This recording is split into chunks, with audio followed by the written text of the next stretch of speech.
తెలంగాణ రాష్ట్ర ప్రజలందరికీ స్వాతంత్ర దినోత్సవ శుభాకాంక్షలు తెలియజేస్తా ఉన్నాను. తెలంగాణ వైభవానికి నిలువెత్తు నిదర్శనంగా నిలిచిన గోల్కొండ కోటలో గత ఏడాది మొదటిసారి మనం స్వాతంత్ర దినోత్సవాన్ని జరుపుకున్నాం. ఆనాటికి తెలంగాణ రాష్ట్రం 2.5 నెలల పసిబిడ్డ.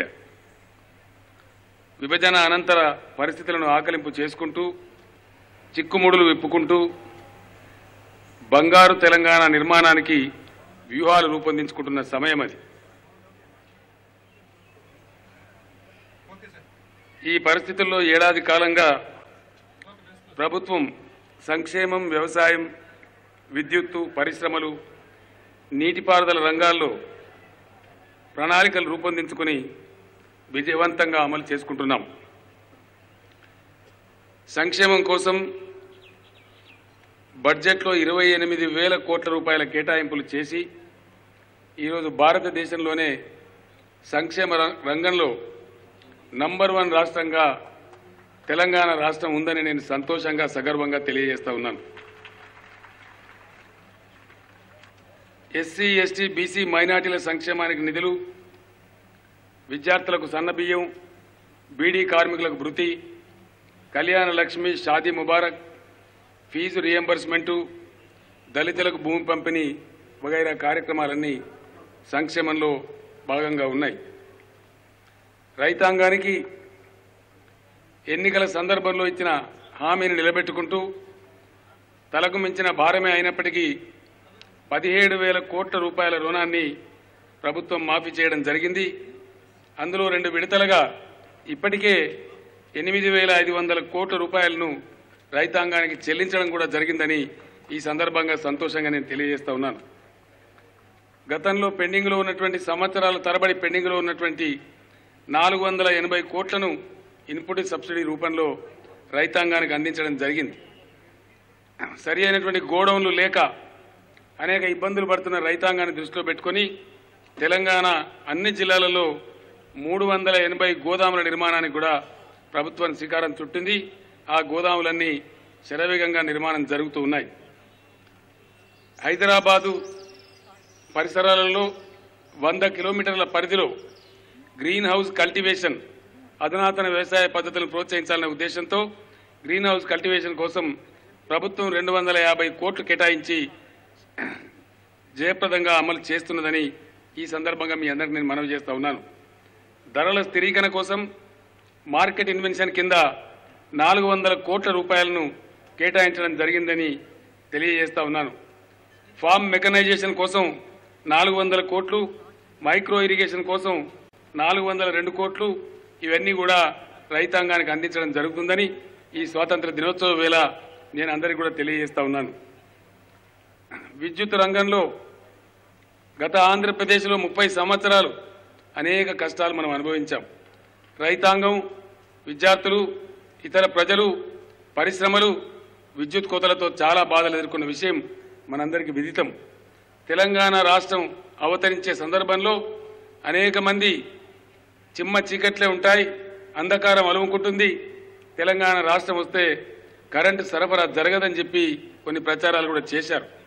వాటన్నిటినీ తలకిందులు చేస్తూ ఈరోజు కోతలు లేని విద్యుత్ సరఫరా చేయగలుగుతున్నామని చెప్పి నేను సంతోషంగా తెలియజేస్తా ఉన్నాను.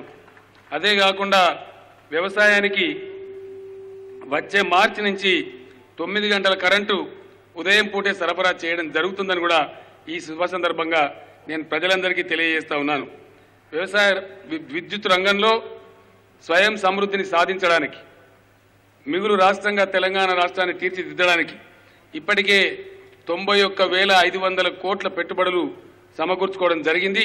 థర్మల్ రంగంలో, ఐడల్ రంగంలో, సోలార్ పవర్లో అన్నిట్లో కలిసి 2018-19 నాటికి 25,000 మెగావాట్లకు రాష్ట్ర విద్యుత్ ఉత్పత్తిని, స్థాపక శక్తిని పెంపొందించే దిశగా ముమ్మర ప్రయత్నాలు జరుగుతూ ఉన్నాయి.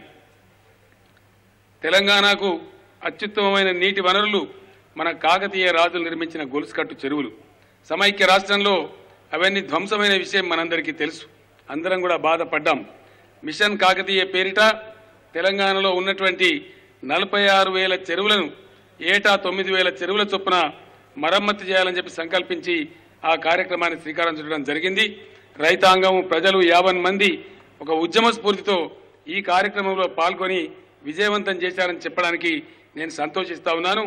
ఈ సంవత్సరం 8,000 చెరువులలో పనులు జరిగాయని చెప్పడానికి కూడా నేను సంతోషిస్తా ఉన్నాను. ఈ కార్యక్రమానికి ప్రపంచవ్యాప్తంగా ప్రశంసలు లభించాయి.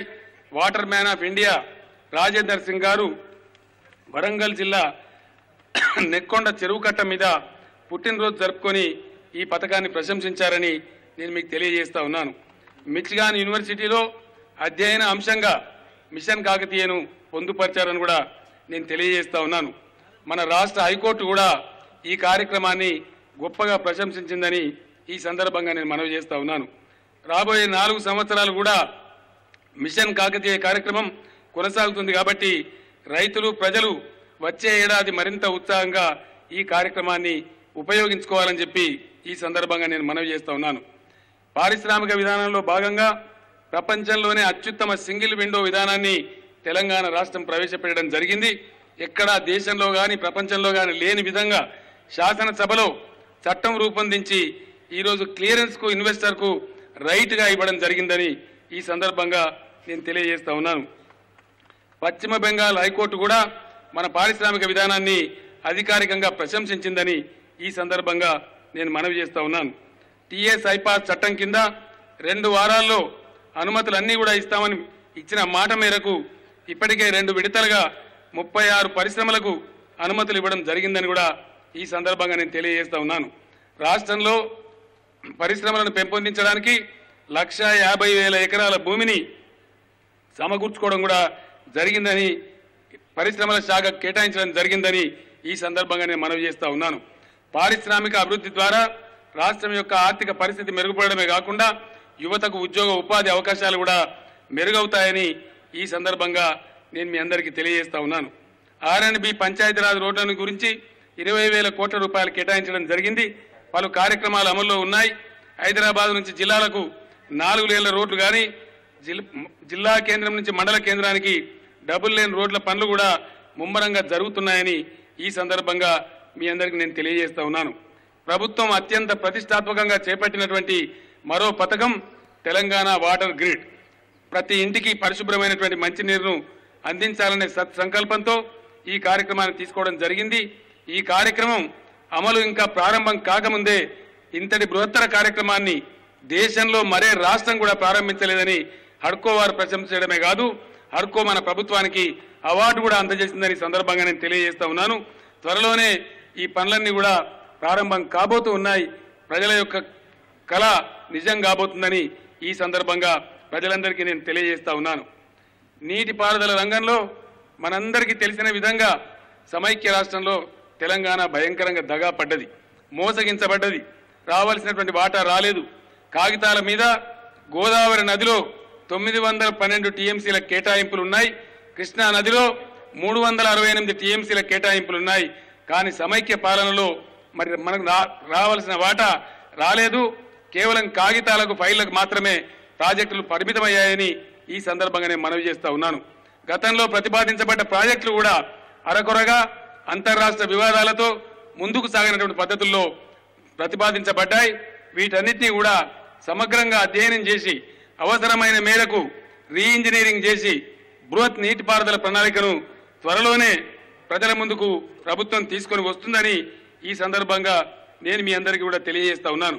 శాంతి భద్రతలకు సంబంధించి పోలీసు ఆధునీకరణ, ఇంటర్నేషనల్ స్థాయిలో హైదరాబాద్ నగరంలో police command and control centre, మహిళల రక్షణ కోసం షీ టీమ్స్ ఏర్పాటు చేయడం, ప్రజలకు ఇబ్బందిగా మారినటువంటి పేకాట జూదాన్ని నిషేధించడం, ఇవన్నీ కూడా చేయడం జరిగిందని నేను మనవి చేస్తా ఉన్నాను. రాష్ట్ర చరిత్రలో ఎప్పుడు లేని విధంగా పోలీసులు అనేక సామాజిక కార్యక్రమాలలో పాల్గొంటూ ఉన్నారని ఈ సందర్భంగా సంతోషంగా నేను మనవి చేస్తా ఉన్నాను. సమైక్య రాష్ట్రంలో పుష్కరాలంటే, గోదావరి పుష్కరాలంటే రాజమండ్రి, కృష్ణా పుష్కరాలంటే విజయవాడగా జరపబడ్డ చరిత్ర మనందరికీ తెలుసు. మొట్టమొదటిసారిగా తెలంగాణ రాష్ట్రం ఆవిర్భవించిన తర్వాత 144 ఏళ్లకు ఒకసారి వచ్చేటువంటి గోదావరి మహాపుష్కరాలను అత్యద్భుతంగా ప్రభుత్వ అధికారులు నిర్వహించారని నేను సంతోషంగా మీ అందరికీ తెలియజేస్తా ఉన్నాను. ఈ సందర్భంలో రాష్ట్ర ప్రభుత్వ అధికారులు, పోలీసు యంత్రాంగం, డీజీపీ గారితో సహా డేగ కళ్ళతో కాపలాగాచి కోట్లాది మంది భక్తులు వెల్లువలాగా పోటెత్తిన ఎక్కడ ఎటువంటి అవాంఛనీయ సంఘటన జరగకుండా అద్భుతంగా గోదావరి పుష్కరాలు నిర్వహించుకోవడం జరిగిందని ఈ సందర్భంగా నేను మనవి చేస్తా ఉన్నాను. రంజాన్ పండుగను కూడా చాలా పెద్ద ఎత్తున నిర్వహించుకోవడం జరిగింది. రాష్ట్ర వ్యాప్తంగా దాదాపు 200 మసీదుల వద్ద దావతే ఇఫ్తార్ పార్టీలు అధికారికంగా ప్రభుత్వ పరంగా జరిపించడం జరిగింది. 1,95,000 మంది పేద ప్రజలకు రంజాన్ పర్వదినం సందర్భంగా ఉచితంగా దుస్తులు కూడా పంపిణీ చేయడం జరిగిందని నేను మీ అందరికీ తెలియజేస్తా ఉన్నాను. మనం గర్వంగా నిర్వహించుకునే బోనాల పండుగకు కూడా రాష్ట్ర ప్రభుత్వం 10 కోట్ల రూపాయలు ఖర్చు చేయడం జరిగింది. గోదావరి పుష్కరాలు ఎంత ఘనంగా నిర్వహించామో అదే స్ఫూర్తితో వచ్చే సంవత్సరం రానున్నటువంటి కృష్ణానది మహాపుష్కరాలకు కూడా ప్రభుత్వం సంసిద్ధం అవుతుందని ఈ సందర్భంగా నేను మీ అందరికీ తెలియజేస్తా ఉన్నాను. స్వచ్ఛ హైదరాబాద్ కార్యక్రమాన్ని నిర్వహించి హైదరాబాద్ ప్రజలను జాగృతం చేయడమే కాకుండా జీహెచ్ఎంసీ ద్వారా అద్భుతమైనటువంటి కార్యక్రమాలకు శ్రీకారం చుట్టడం జరిగింది.